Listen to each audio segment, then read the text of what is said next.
Wangari's Tree of Peace, as told and illustrated by Jeanette Winter. Wangari lives under an umbrella of green trees in the shadow of Mount Kenya in Africa. She watches the birds in the forest where she and her mother go to gather firewood for cooking. And she helps harvest the sweet potatoes, sugarcane, and maize from the rich soil. Wangari shines in school, and when she grows up, like the trees in the forest, she wins a scholarship to study in America. 6 years later, her studies over, Wangari returns to her Kenya home and sees a change. What has happened, she wonders. Wangari sees women bent from hauling firewood miles and miles from home. She sees barren land where no crops will grow. Thousands of trees have been cut down to make room for buildings, but no one planted new trees to take their place. Will all of Kenya become a desert, she wonders?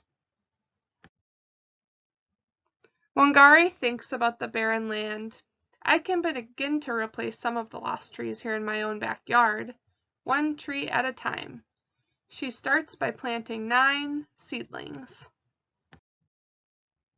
Watching the seedlings take root gives Wangari the idea to plant more, to start a farm for baby trees, a nursery.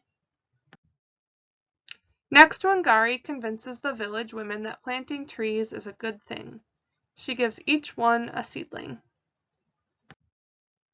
The women spread out over their village, planting tiny trees in long rows, like a green belt stretching over the land.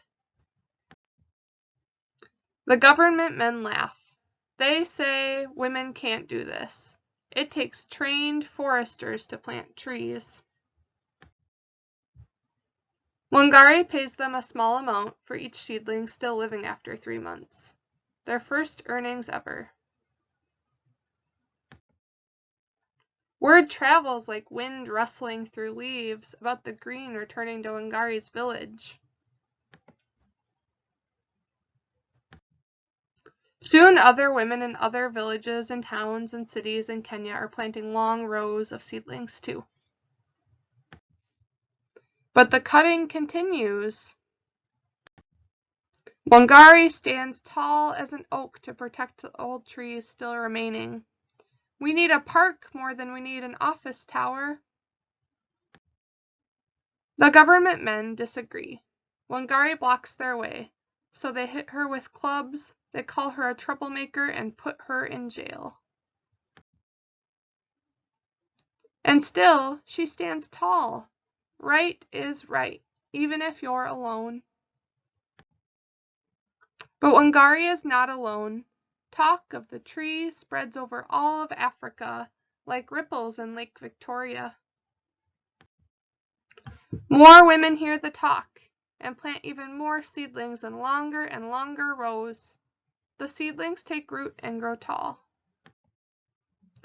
The umbrella of green in Kenya returns. Women walk tall, their backs straight, for now they can gather firewood closer to home. The land is no longer barren. Sweet potatoes, sugarcane, and maize grow again in the rich red earth. The whole world hears of Wangari's trees and of her army of women who planted them. And if you were to climb to the very top of Mount Kenya today, you would see the millions of trees growing below you, and the green Wangari brought back to Africa.